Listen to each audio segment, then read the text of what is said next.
This topic is about relationships, specifically positive relationships or relationships that are working well for us.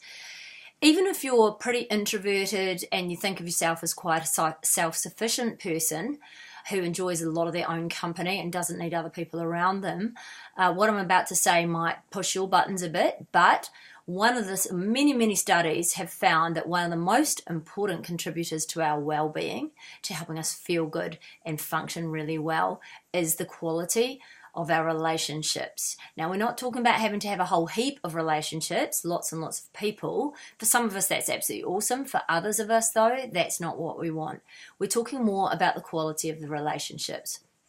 And I mentioned a little study. In fact, it wasn't a little study. It was a very big study and a very long study that went on, Harvard University study, that found that relationships were the thing that makes the world go round. Now, we don't need studies to tell us that.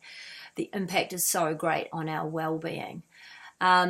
Not all of our relationships are positive, and I have a few things to say about that in the workbook as well, because I think it's really important to learn how to perhaps put some boundaries in, or ring fence, or give ourselves a little bit of space and distance if people are getting us down and if their behaviour impacts us negatively. I do think that we can put steps in place to perhaps protect ourselves or inoculate ourselves against that, and I think that that's okay to do that. In fact, I think sometimes we need to do that.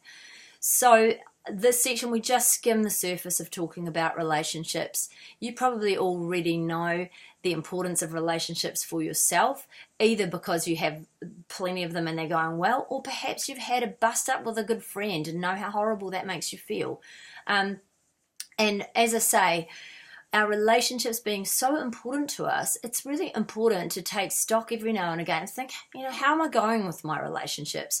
Am I perhaps lacking a friend who can help me with X, Y, Z? Do I need a more supportive friend? Or is there a friend I need or someone I need to seek out who I can learn from?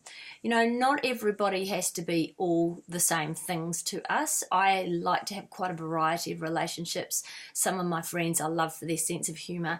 Others I love their smarts and their intellect. And some of them I just love being around them. Some are very supportive and nurturing. It takes all sorts of people to make a world, and I think that you'd enjoy expanding your own networks if you can.